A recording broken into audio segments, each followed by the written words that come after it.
이 중에서 먼저 항승필수님의 3표 시멘트 보겠습니다. 매수가는 5,200원, 보유 비중은 15%인데요. 믿음이 가는 김동현 전문가님, 며칠 대북 관련주 중 강한데 단가 하락 목적 추가 매수 가능할까요? 라고 문의를 주셨습니다. 종가가 3,115원입니다. 0.54% 상승했는데 손실권에 계시네요. 김동현 전문가님, 추가 매수 해도 괜찮을까요? 매수가 얼마나 그러셨죠? 5,200원에 15%를 갖고 계시는데 대북주로 이제 접근을 하셨던 것 같아요. 지금 자리에서 보면은 3,700원대로 사실 뭐 다른 종목 대비로 너무 움직임이 없는데요, 전문가님. 이게 지금 대북주들은요. 네. 지금 어떻다고 보세요? 그러니까 빠져나올 자리 한 자리만 기다릴 수밖에 없어요. 이게 시멘트 관련 종목군들이 뭐 자산 가치 대비해서는 지금 다시 바닥권 내려온 거니까 네. 작년에 올랐던 것 다시 고스란히 다 떨어져가지고 원래 가격대의 어떤 3,000원대까지 내려온 거니까 뭐 정부상 가치로 봤을 때는 청산 가치 한 6,000원대 정도까지 나오니까 양적 가치로는 이제 계량적 가치로는 저평가 영역 종목군이에요. 원래 국영재 관련 주식들이 다 자산 가치를 갖고 있으니까. 네네. 근데 성장성이 부재한 거죠.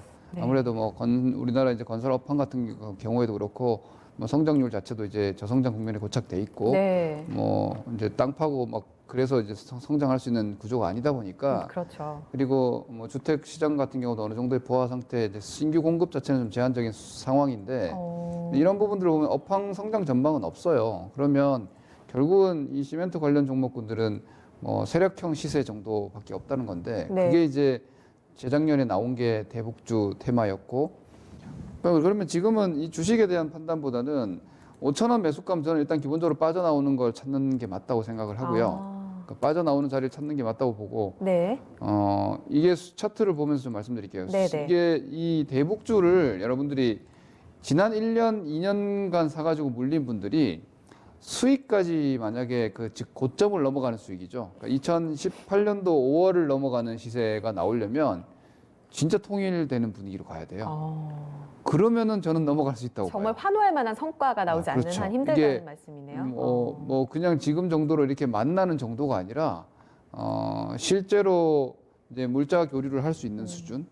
그래서 북한에서 이제 도시화 개발을 할 때 우리나라 물자가 갈 수 있고 우리나라 건설사가 갈 수 있고 네. 그래서 거기에 대한 성장성을 우리나라는 성장성이 없는데 북한에서 그 성장성을 부과해 줄 수 있다면은 이 관련 산업이 클 수 있겠죠. 예. 그리고 그거는 그냥 분위기나 이미지 가지고 올라왔던 작년이죠. 28년이니까. 네. 2018년도 5월 달 이상까지도 갈지 몰라요. 그렇게 된다면. 근데 그거 쉽지 않잖아요. 대북 제재가 일단 돼야 되는데. 그렇죠. 그게 이제 쉽을까요? 일단은 제재 자체가 완전히 풀려야지 가능한 네, 거고 그렇죠. 지금 그러니까 올해 연말이 지나가게 되면은 이게 또 실리 시간이 딜레이 될 수밖에 없어요. 왜냐면 기억하실 거예요.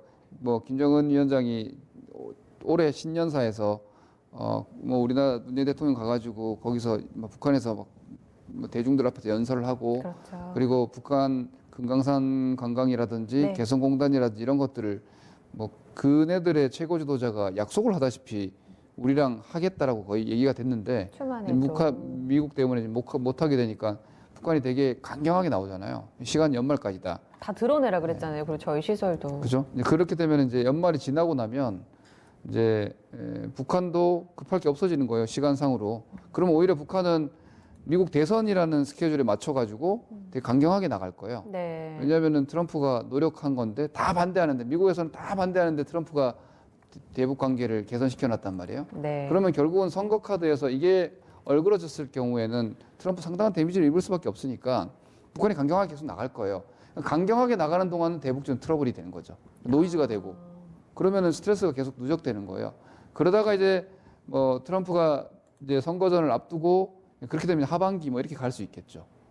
좀 드라마틱하게 하려고 할 테니까. 네. 뭐 그렇다면은 올해 연말 지나게 되면 이게 또 늘어져 버리는 거예요. 그런 것까지 생각을 하셔야 되니까 만약에 그러니까 내년에 미국 대선까지 생각해서 그 전에 뭔가 다시 얘기는 될 거야. 이런 정치적인 여러분들이 감각으로 생각을 한다면 뭐 밸류에이션을 보고 최대한 낮게 조금 더 사가지고 내년 미국 대선 임박 시점까지 한번 중간에라도 빠져나올 자리를 찾겠다. 이런 식의 전술적 판단이라면 저는 가능하다고 봐요. 왜? 절대 가치상으로는 비싸진 않은데 성장 가치 없기 때문에 결국은 시간 가는 종목인데 그 모멘텀이라는 게 뭐 업황 성장 이런 거 전혀 없어요. 대북 모멘텀밖에 없는 거니까 결국은 그 이슈가 미국 대선 전에 한 번은 더 나올 거다. 다만 연말까지 뭔가 북미 관계 개선이 진전이 이루어지지 못한다면은 내년 상반기도 힘들 거다.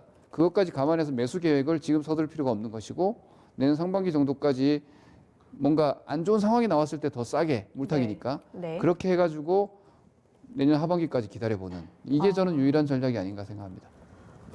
반등치를 지금 사실 제시하기도 참 어렵잖아요. 그 가격대를 더 살 수 있는 가격대라도 혹시 좀 가이드라인을 잡아주시면 어떨까요? 지난 5월 이후에 최저가가 2,800원이잖아요. 네. 좀 죄송한 말씀이지만 3,000원 정도 돼야지 메리트가 있지 않을까 싶어요. 그 정도가 돼야지 최악을 사는 매매가 되는 거죠. 남들 다 공포감을 느낄 때 오히려 저점 매수를 해가지고 하나의 이슈를 기다려보는 이건 어떻게 보면 좀 모험적이긴 합니다만 근데 이 동북아 정세나 트럼프의 정치적인 상황을 이해하신다면 한번 해볼 만은 해요.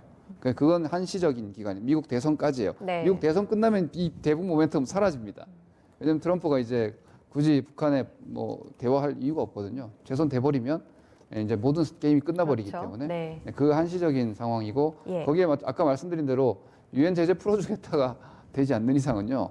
저는 그 올 연초 고점 정도를 잡는 게 맞을 것 같아요. 목표치를. 올 연초가 5,000원대였죠. 네, 그런 정도. 그러니까 제일 첫 번째 가장 드라마틱하게 나왔던 2018년도 5월 달만큼의 임팩트는 쉽지 않을 것 같고 한 번 더 나온다면은 올해 초에 다시 대화 재개되고 뭔가 잘 될 것 같은 그런 정도 분위기까지가 반등의 상단이 아닐까 생각합니다. 알겠습니다. 항승필스님 지금 손실폭이 굉장히 좀 큰데요. 일단 김동윤 전문가의 최선의 전략으로는 미 대선 시기에 맞춰서 좀 대응하는 방법이 나왔고 이때 시간 투자가 좀 필수적으로 필요할 것 같습니다. 3,000원까지 더 되밀렸을 경우에는 오히려 추가 매수를 통해서 좀 평단가를 낮출 수가 있겠고요. 기존 원금 그러니까 5,000원대 연초 가격대 반등 시 매도 의견 나왔습니다. 뉴스와 함께 잘 좀 대응을 해주시면 될 것 같습니다.